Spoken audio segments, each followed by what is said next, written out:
The chandeliers of Lou Bernardine Elite glowed like constellations, casting warm golden light across polished mahogany tables draped in flawless white linen. The air hummed with low, purposeful voices, the kind of whispers that could shift millions on Wall Street with a single nod of agreement. Silverware chimed softly, glasses clinked, and every corner of the restaurant pulsed with power disguised as civility. Deals were not just made here. They were born, sealed, and immortalized over foie gras and rare vintages. It was not a place where mistakes were forgiven. Alexander Crawford entered as though the restaurant itself belonged to him. 42 years old, his presence carried the arrogance of someone who had never been denied anything in his life. His salt and pepper hair was immaculately cut, his charcoal gray suit molded perfectly to his athletic frame, and his stride was the practiced movement of a man accustomed to red carpets, corner offices, and the instant silence of subordinates when he entered a room. Heads turned as he passed through the etched glass doors, not out of admiration but recognition. Alexander was power in human form, ruthless and polished, the sort of man whose name carried weight long before he spoke a word. Behind him trailed assistants with phones clutched in their hands, their eyes darting across screens with a nervous energy, as if even a second's delay in delivering his messages might cost them their jobs. A bodyguard scanned the room like a hawk, while whispers followed Alexander's every step. "That's Crawford," someone murmured from a table near the entrance. "He's here with Chun and Alvarez. Must be the Singapore deal." At the same moment, Naomi Brooks adjusted the silver tray in her hands, careful to balance the champagne flutes so they caught the light without spilling a drop. She moved quietly between tables, her posture straight. Her black uniform pressed to perfection, and her natural hair pulled neatly into a bun that framed her high cheekbones. At 28, Naomi had mastered the art of being both present and invisible. Visible enough to anticipate a patron's needs, invisible enough that the powerful forgot she existed the moment she stepped away. But Naomi was not simply a waitress. Beneath the uniform and behind the polite smile lay a woman carrying the weight of dreams far larger than her role suggested. Every double shift she worked, every tray she balanced, every "yes sir" or "thank you ma'am" brought her closer to paying her younger brother's tuition at Columbia Medical School. Terrence, just 20 years old, was on the dean's list because Naomi stayed up with him night after night, quizzing him on organic chemistry after 14-hour days on her feet. And though her own textbooks, business management, marketing strategy, were tucked away in a locker in the back hallway, she studied them religiously during breaks. Naomi's heart belonged to a future far beyond this restaurant. She imagined herself one day not circling tables, but sitting at them, closing deals, commanding respect, not as a server, but as a leader. Yet tonight, the reality was stark. Alexander Crawford would be seated in her section, and her job was to make sure his water came with exactly 3 ice cubes, no lemon, and his Bordeaux was served at precisely the right temperature. Their worlds could not have been more different. He was a billionaire CEO at the peak of his empire, preparing to sign a deal worth $3.5 billion. She was a waitress earning every dollar she could, her hands aching from carrying trays, her mind restless with unfinished dreams. But in a matter of moments, their lives would collide, his power against her dignity, his arrogance against her resolve, and the fallout would ripple. Far beyond the walls of Lou Bernardine Elite, the restaurant seemed to sense it too, though no one could name the reason. A subtle shift in the air, a tightening of posture, the kind of pause before a storm breaks. Naomi steadied herself, forcing her thoughts back into focus as she crossed the room with practiced grace. Alexander slid into his seat, speaking with authority before the menus were even opened. He did not glance up, did not acknowledge the people carrying plates and pouring wine because to him they were not people. They were shadows. They were nobody. Naomi approached with her tray, her voice steady, her steps measured. She knew the type of man he was before he even spoke. What she didn't know, what no one in the room could have imagined, was that in the span of a single insult, a single careless word, Alexander Crawford would set fire to everything he had built. And it would be Naomi Brooks, the waitress he dismissed as stupid, who would stand tall in the ruins, her dignity unshaken. The fuse had already been lit. Naomi steadied the tray against her hip as she slipped through the narrow corridor that separated the glittering dining room from the chaos of the kitchen. Behind those swinging steel doors, the air was heavy with steam, shouts, and sizzling pans. It was another world, far from the polished conversations of millionaires and CEOs. But for Naomi Brooks, both worlds carried weight. She lived in the gap between them, belonging fully to neither, fighting to survive in one while dreaming of one day claiming a place in the other. At 28, she had lived more lives than her uniform suggested. Most guests saw only the waitress. Tall, graceful, polite, her natural curls tamed into a bun, her black uniform crisp, her smile professional. But underneath the practiced surface was a woman who had learned resilience the hard way. Raised in the Bronx, Naomi had watched her mother work 2 jobs to keep food on the table. When her mother passed away too soon, Naomi became both caretaker and provider for her younger brother, Terrence. He was only 15 then, brilliant but unfocused, a boy who might have fallen through the cracks without someone to fight for him. Naomi had been that someone. She took on shifts others refused, saved every tip, and pushed herself through night classes at Barrow College. Her dream was simple yet enormous, to finish her degree in business management, build something of her own, and prove that the girl from the Bronx with calloused hands and borrowed textbooks could stand shoulder to shoulder with the very people she served. That dream lived in her locker now. Her textbooks, corners dog-eared, filled with handwritten notes, sat hidden behind a spare pair of flats and a packet of instant coffee. During breaks, while other servers scrolled through their phones, Naomi devoured chapters on corporate leadership and strategy. She studied the same case studies Alexander Crawford had once dissected at Harvard Business School. The only difference was that she read hers in stolen minutes, her apron still tied, her shoes aching from the weight of 12 hours on her feet. Terrence was the reason she never gave up. Now 20, he was thriving at Columbia's medical school, thanks to her sacrifices. Just that morning, he had texted her a photo of his exam results. Another A, another step toward the life Naomi wanted for him. He called her the backbone, and though she laughed it off, deep down she knew it was true. Every long shift, every rude comment from a customer, every moment of exhaustion was worth it if Terrence could chase his dreams without fear.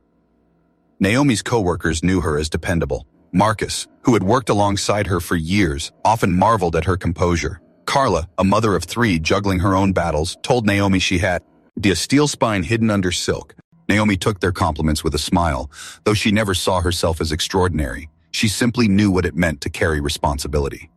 Still, there were nights when exhaustion pressed so heavily on her chest that she wondered if she would ever escape this cycle. Nights when she stood at the bathroom sink, staring at her reflection, whispering that she was more than this uniform, more than the label of waitress. She imagined herself one day stepping into a boardroom instead of a dining room, her voice not just acknowledged, but sought after. And yet, here she was, balancing trays for men who had never known what it meant to count coins before payday, or to walk home past flickering streetlights because cab fare was too steep. She told herself it was temporary, but some days temporary felt endless. That afternoon, as she adjusted the champagne glasses and prepared to head back into the dining room, she caught her reflection in the narrow strip of mirror mounted by the kitchen door. For a heartbeat, she didn't see a server. She saw a woman on the verge of something bigger, a woman carrying ambition in her eyes even as her arms carried trays. She exhaled slowly, shoulders back, chin lifted. Somewhere in the dining room, Alexander Crawford was holding court, his voice the kind that silenced entire rooms. He was a man who had never known struggle, who thought dominance was the only way to lead. He believed the world bent to those who demanded it. Naomi, unknowingly, was about to show him otherwise. Her worlds were about to collide, and when they did, neither Alexander Crawford nor Naomi Brooks would ever be the same again. The dining room of Lou Bernardine Elite had settled into its midday rhythm, but the rhythm was about to break. The air changed the way it does before a thunderstorm, tense, heavy, charged with anticipation. Naomi noticed it first in the subtle, way conversations slowed, in the quick glance exchanged between the maitre d' and the sommelier, in the sudden hush that rippled across the tables like a wave moving through the ocean. The glass doors opened, and Alexander Crawford walked in. He didn't just enter a room, he consumed it. At 42, Crawford was the type of man who carried power like a second skin.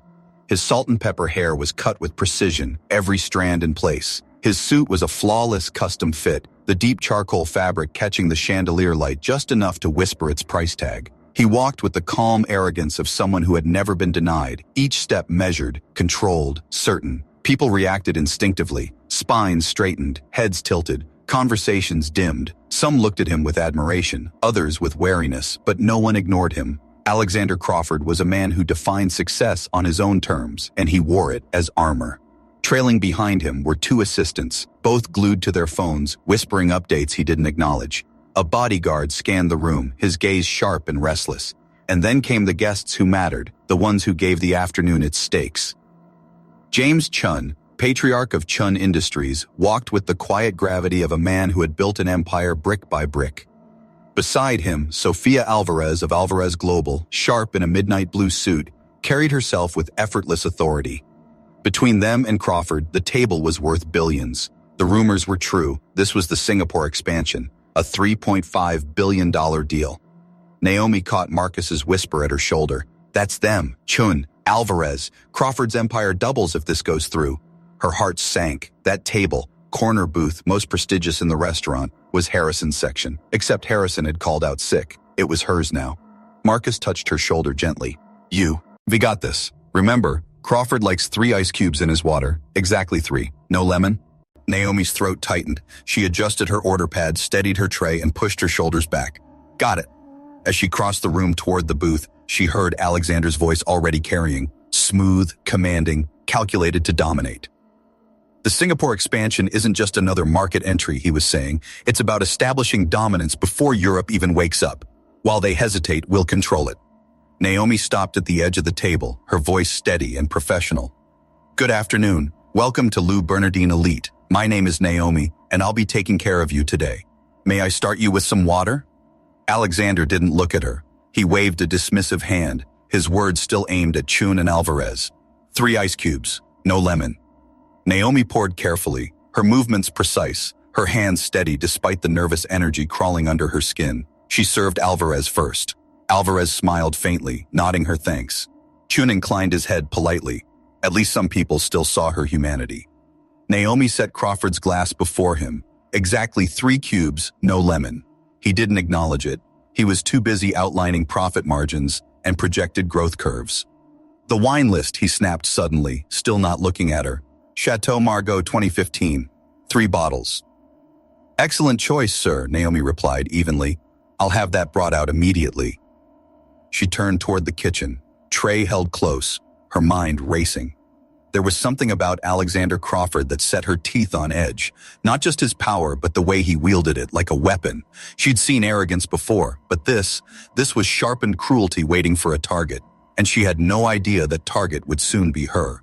Naomi steadied her breath as she stepped back into the dining room, the bottles of Chateau Margaux balanced carefully in her arms. Every detail mattered now. The angle of her wrist, the smoothness of her stride, the unshakable calm of her face.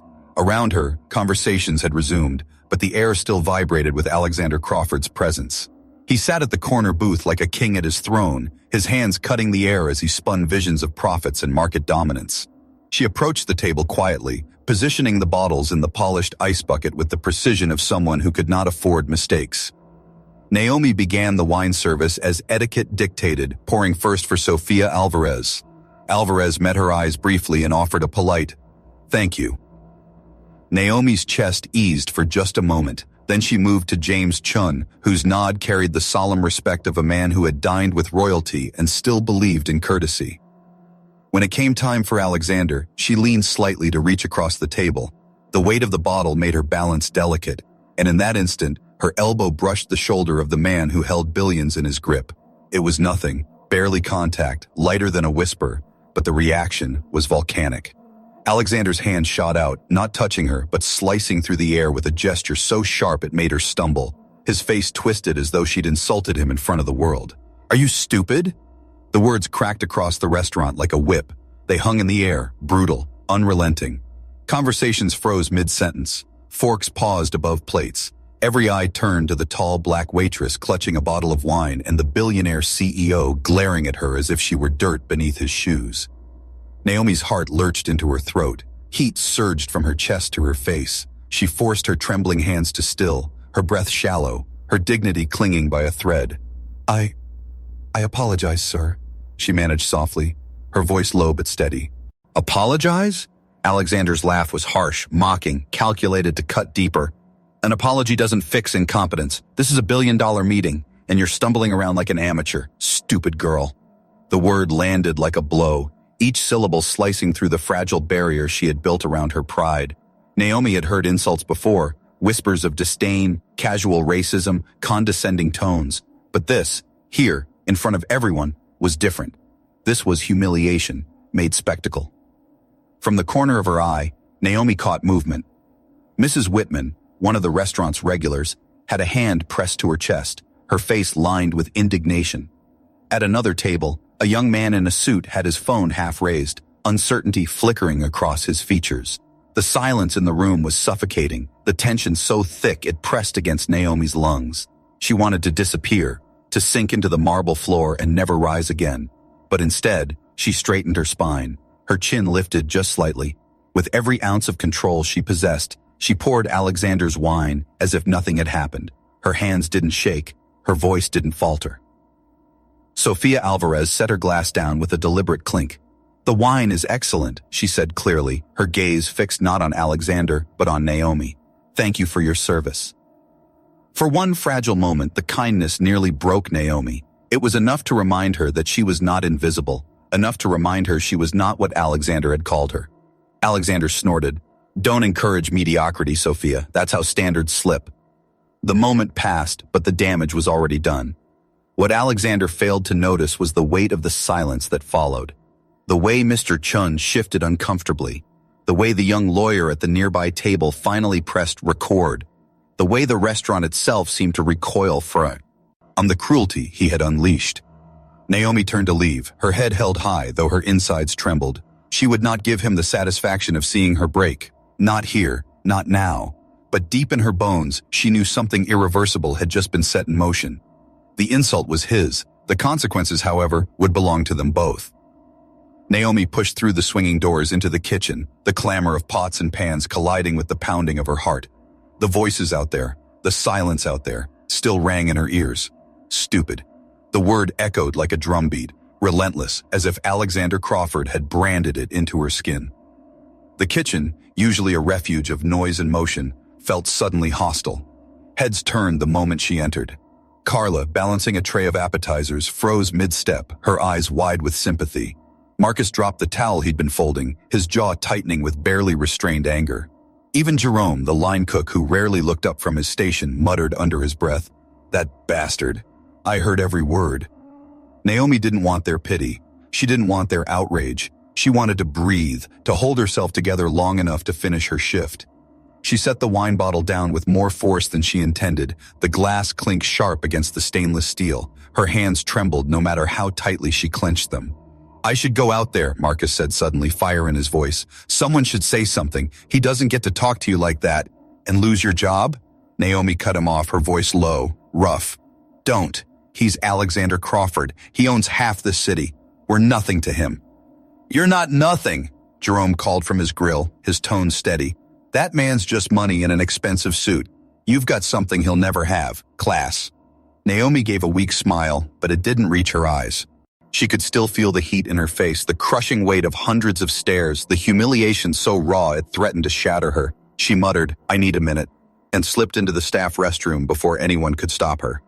The cool tile wall caught her as she leaned back against it. For a moment, she tried to steady her breathing, to force composure into a body that didn't want to obey. But the tears came anyway, hot, stinging, unstoppable. They slid down her cheeks in silence, each one carrying the sting of everything she had worked so hard to rise above. She pressed her palms against her eyes, muffling the sobs, desperate not to let anyone hear. Her phone buzzed in her pocket. For a moment she thought about ignoring it, but habit won. She pulled it out, wiping her face with the sleeve of her uniform. The screen lit up with a text from Terrence. "Hey sis, crushed my organic chem exam. Thanks for staying up to quiz me. You're the best." Naomi let out a laugh that was half sob. Here she was, being called stupid by a billionaire born into privilege, while her brother who would one day save lives, was thriving because of the nights she spent drilling him on formulas and concepts she had taught herself. The irony cut sharp, bitter, but it steadied her in a strange way. A knock sounded at the door. "Naomi," Carla's voice whispered urgently. "It's me." Naomi splashed cold water on her face, trying to erase the redness from her eyes. She opened the door, and Carla pulled her into a fierce embrace. "Don't you dare let him break you," Carla whispered. "I've watched you handle the worst customers with grace. I've seen you study during every break while the rest of us scroll our phones. You're going to be somebody. And he's just a rich man peeking at cruelty." Naomi's throat tightened. "It's not just what he said," she admitted. "It's that Yon heard it. Everyone saw it. I can't go back out there." "Yes, you can," Carla said, fixing Naomi's collar with maternal care. And you will, with your head high. That's what makes you different. You know what the difference is between you and him? He humiliates people because he's weak. You'll walk back out there because you're strong.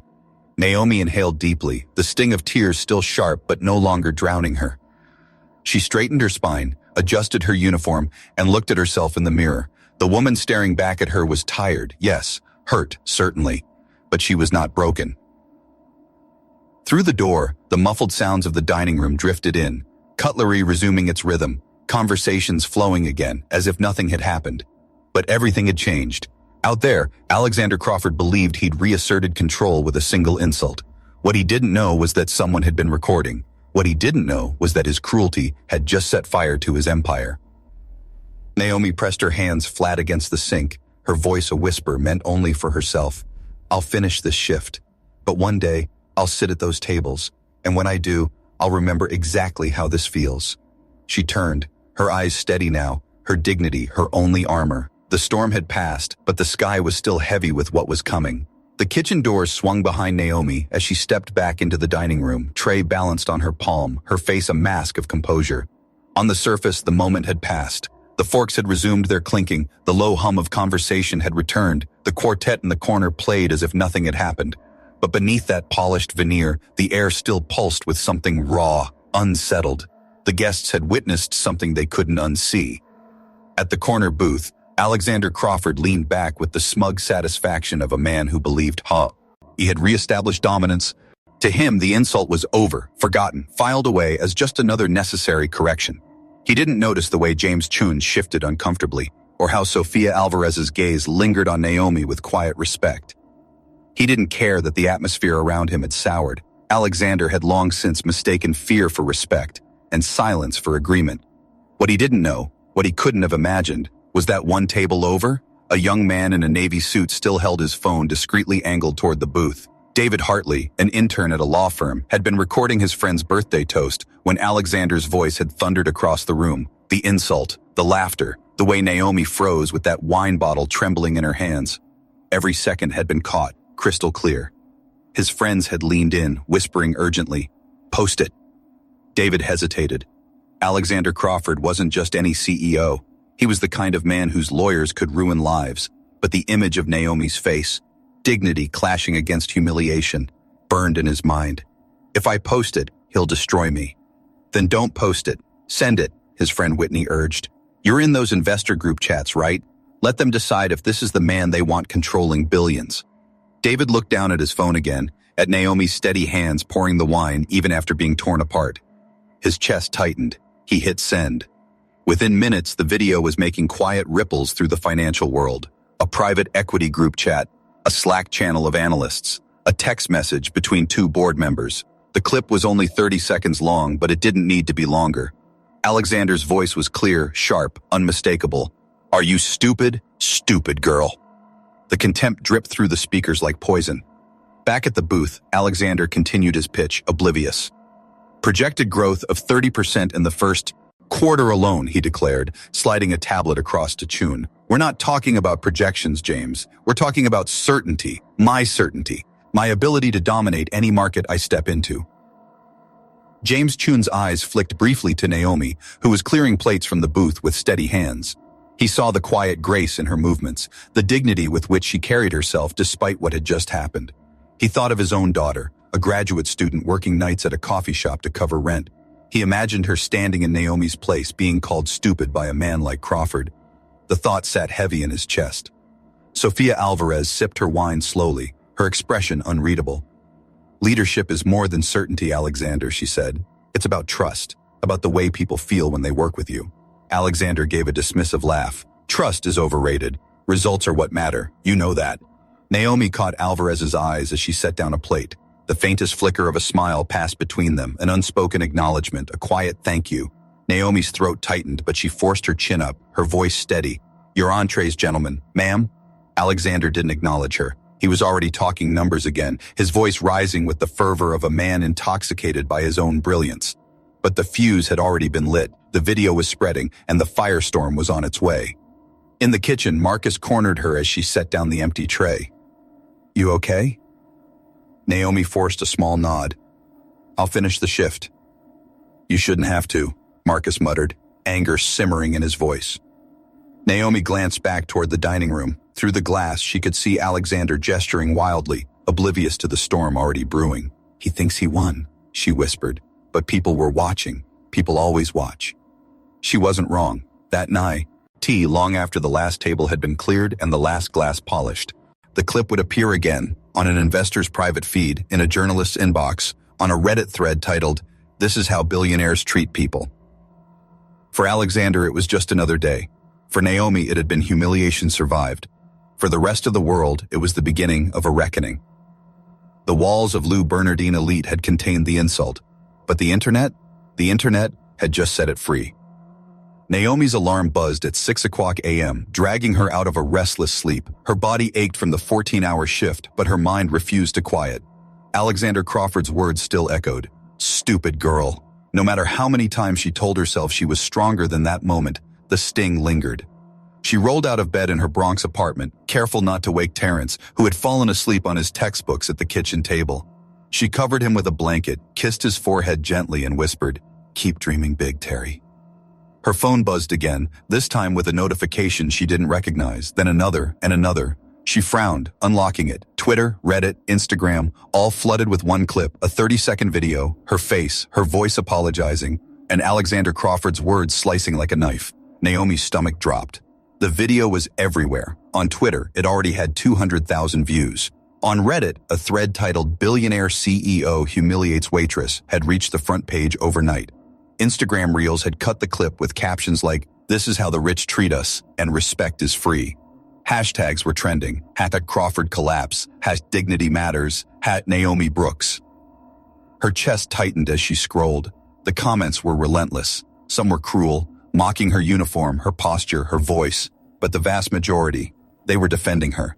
She handled it with more grace than I ever could. That man revealed his soul in 2 words. She's the future, he's the past. Naomi put the phone down, her hands trembling.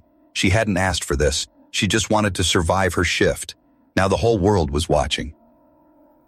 Across Manhattan, in a glass tower overlooking the skyline, Alexander Crawford's day began with fury. His assistant, Jennifer, tiptoed into his penthouse office, clutching a tablet. "Sir, there's a situation." Alexander barely glanced up from his triple screens, market reports flickering across them. "Handle it." Jennifer hesitated. "It's already viral." She set the tablet down, the video looping. Alexander's voice boomed through the speakers. "Are you stupid? Stupid girl." He stared at the screen, unblinking. "Someone recorded me." "Multiple angles, sir. It's on every platform." "Cease and desist. I want takedowns. Threaten lawsuits." Jennifer swallowed. "Legal says that could make it worse. The Streisand effect." "I don't care about effects," Alexander snapped. "I care about control. Get me control." But control was already gone. By noon, Business Insider had run the headline, "Crawford's Meltdown, 3.5B CEO Caught Berating Waitress." The Wall Street Journal followed with "Toxic Leadership in Action." CNN and Fox were debating it on live television. Investors whispered in boardrooms, trading the clip like contraband. James Chun sat in his office overlooking Hong Kong Harbor. The video paused on Naomi's face as she held her dignity together under fire. He thought of his daughter, her part-time cafe job during college. He thought of Naomi's composure. He thought of Alexander's contempt. "This is who we'd entrust with Singapore," he said quietly to his advisors. "No, we pull back." Sophia Alvarez, reviewing the video for the 5th time, shook her head. She remembered Naomi's steady hands, her quiet resilience. "She's stronger than he'll ever be," she murmured. Her pen scratched. Across a notepad, "Withdraw, reconsider deal." Back in the Bronx, Naomi's phone buzzed again, a message from an unknown number. "Your dignity was noticed. Stay strong. S.A." Naomi sank into a chair, overwhelmed. Her brother stirred, blinking sleepily. "Naomi, what's wrong?" She showed him the screen. His eyes widened, then narrowed. "That man thought he could call you stupid and walk away. He has no idea who he just messed with." Naomi shook her head. "Terry, I don't want to fight him. I just want to live my life." "You don't have to fight," Terrence said. "The world is already fighting for you." And as the sun set over Manhattan, Alexander Crawford still believed he could bury the story. He didn't know that the fuse had already reached the dynamite. His empire was shaking, and it had all begun with one word, spoken in arrogance, caught on camera, and amplified by millions. Morning light streamed through the glass walls of Crawford Industries headquarters, but the building felt heavier than ever before. What had once been a temple to Alexander Crawford's dominance was now a fortress under siege. In cubicles and conference rooms, employees whispered behind raised hands. The clip had spread like wildfire. Every staff member had seen it, replayed it, shared it in hushed solidarity. "Are you stupid, stupid girl?" The words rang in their ears not just as Naomi's humiliation, but as a mirror of their own. By 9 a.m., the executive boardroom was in crisis mode. Screens on the wall played newsreels, CNN, Bloomberg, even late-night comedy shows, all airing the same 30-second video. Alexander stood at the head of the long mahogany table, jaw clenched, his voice sharp. "This is nothing but a distraction, a waitress, a mistake. It will blow over." But the faces around him told a different story. James Patterson of Patterson Equity spoke first. "Blow over? Alexander, my daughter sent me this video before I even knew it existed. She asked why I was doing business with a man who humiliates working women. What do I tell her? That profits matter more than people?" Thomas Bradley, chairman of the board, adjusted his glasses. Chun Industries has already withdrawn. Alvarez Global followed this morning. That's $3.5 billion evaporated overnight. Alexander slammed his hand against the table. "Because of her? A waitress? You'd throw away billions because of one viral moment?" "No," Bradley replied evenly. "Because of what that moment revealed. It wasn't just her, Alexander. It was who you are, and everyone saw it." Silence hung like smoke. Around the table, board members exchanged glances. Some looked tired, some looked ashamed. All of them looked ready for war. Meanwhile, across town, Naomi was thrust into a very different reality. Richard Beaumont, owner of Lou Bernardine Elite, had called her into his office. She expected discipline, maybe even termination. Instead, he stood awkwardly, guilt written across his face. "Naomi, I should have intervened," he admitted, his voice low. "I was afraid of losing Crawford's business. But after this week, I realized the business I can't afford to lose is yours.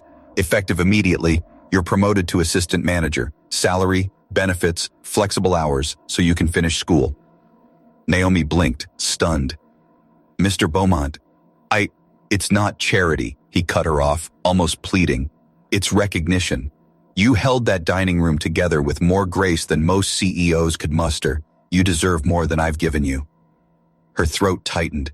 For 2 years she had worked herself to exhaustion, dreaming of a moment like this, and it came wrapped in irony, born from humiliation, turned into respect. She nodded, voice steady. "Thank you, sir."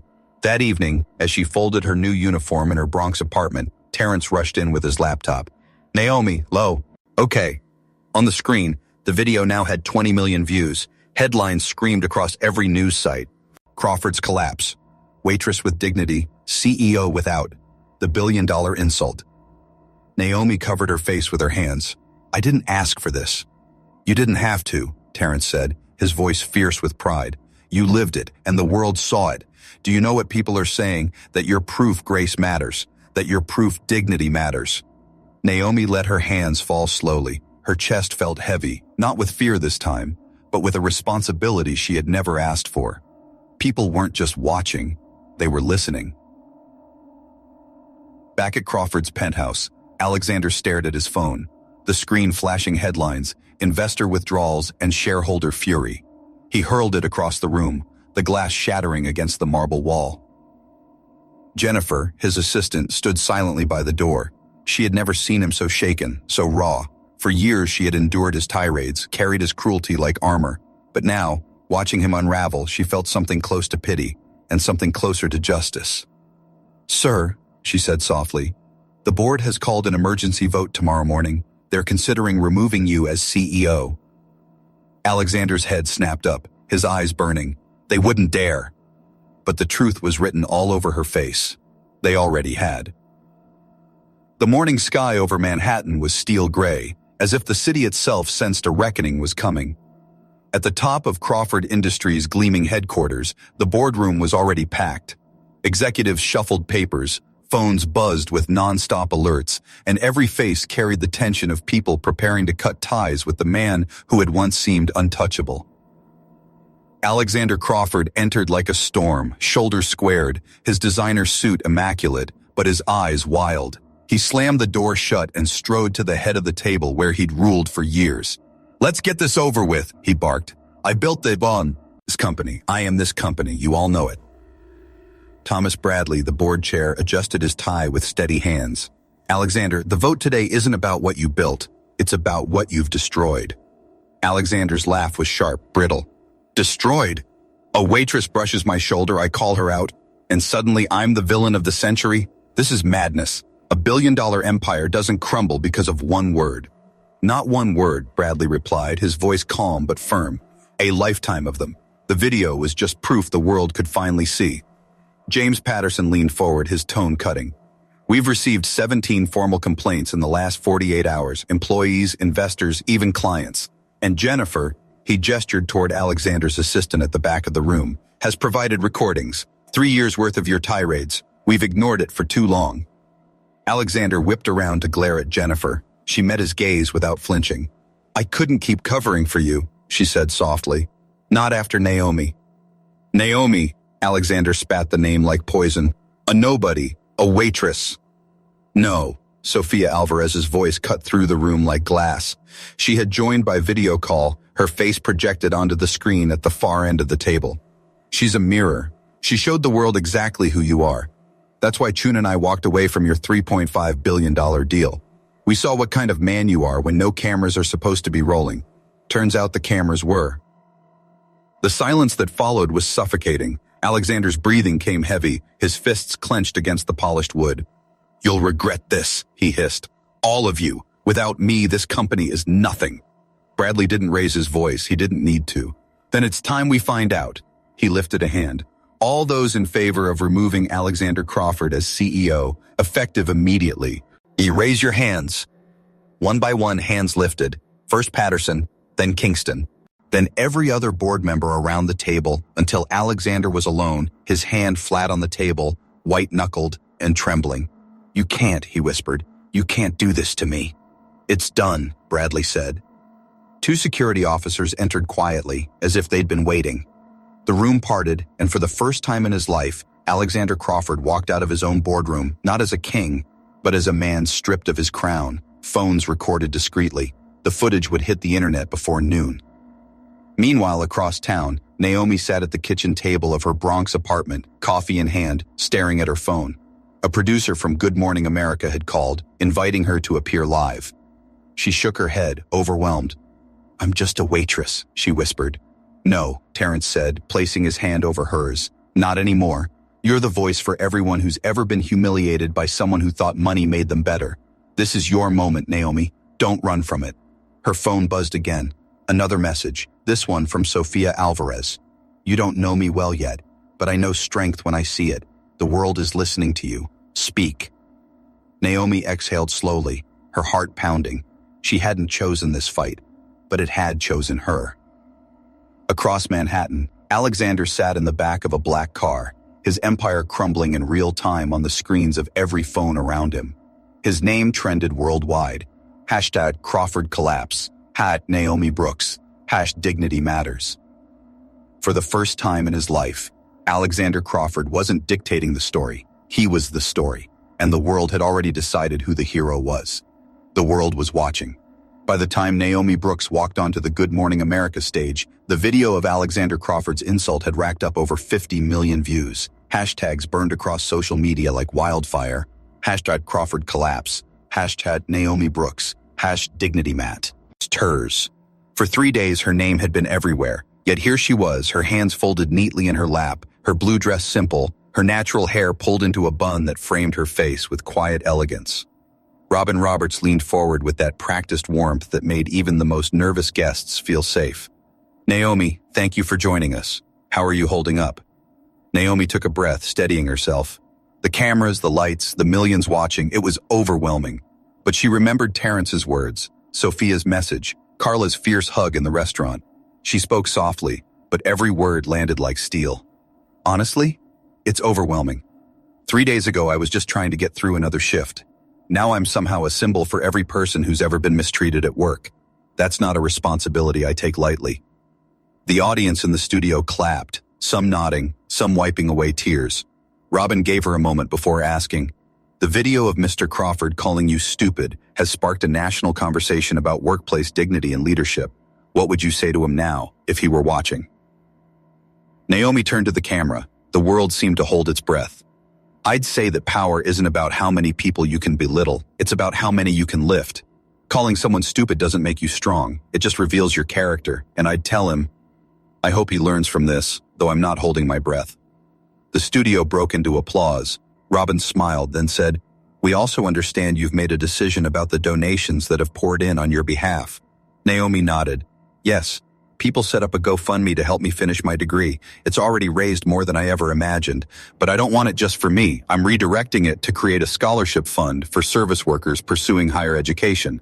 We're calling it the Dignity Thidage. Rough Education Fund, because this isn't about me, it's about everyone who's ever been told they're nobody when they're working so hard to be somebody. The audience leapt to its feet, clapping, cheering. On Twitter, the clip went viral instantly. From stupid to symbol, Naomi Brooks launches scholarship fund. Across Manhattan, in a darkened penthouse stripped of staff and allies, Alexander Crawford watched the interview unfold on television. His face was ashen, his fists clenched. He had spent his career believing respect could be bought, loyalty enforced, and dignity dismissed. And now the woman he called stupid was not only rewriting his downfall, she was writing her own rise. Later that evening, Crawford attended what had been billed as his redemption press conference. His lawyer had begged him to apologize, to show contrition, to salvage whatever fragments of his reputation remained. But Alexander couldn't bend, not even now. The ballroom was packed with reporters, cameras flashing like lightning. He stood at the podium, pale but defiant. This has all been blown out of proportion, he declared. We live in a world where every correction is treated like cruelty. Standards matter. Excellence matters. I don't apologize for demanding both. Mr. Crawford, a reporter called out, Naomi Brooks just announced a scholarship fund for service workers. She's being hailed as a leader for dignity and grace. Do you have any comment? Alexander's mouth twitched. She's a waitress, he snapped. You're all acting like she's some kind of saint. She made a mistake. I corrected her. That's the end of it. But it wasn't the end. Because in the crowd, a voice rang out. She's not just a waitress. Reporters turned, cameras swung, and there stood David Hartley, the law intern who had filmed the original video. His voice was steady, cutting through the chaos. Her name is Naomi Brooks. She's supporting her brother through medical school while studying for her own business degree. She showed more composure in the face of your cruelty than you've shown in your entire career. She is the future. You are the past. The room erupted. Reporters shouted questions. Cameras zoomed in on Alexander's paling face. Hashtags exploded again. #Dignity wins. Naomi Brooks. #Crawford out. And then, like the final act of a tragedy, Thomas Bradley, chairman of the board, stepped onto the stage. He didn't speak into the microphones. He didn't need to. His words carried anyway. Alexander Crawford, effective immediately. You are removed as CEO of Crawford Industries. Security will escort you out. The world watched in real time as Alexander's face collapsed, as his empire crumbled not with a hostile takeover or a financial crisis, but with the consequences of his own arrogance. Security guards stepped forward, cameras followed. The man who had once believed he owned Manhattan now walked out of his own kingdom, disgraced. And somewhere in a modest apartment in the Bronx, Naomi Brooks sat with Terrence, her phone buzzing nonstop with messages from reporters, business schools, and CEOs. She silenced it all, leaned back against her brother's shoulder, and whispered, Dignity always matters. Terrence squeezed her hand, and now the whole world knows it. Outside, the city pulsed with life. For some, it was just another night. But for Naomi, and for Alexander, it was the end of one story and the shocking beginning of another. The waitress had risen, the billionaire had fallen, and nothing would ever be the same.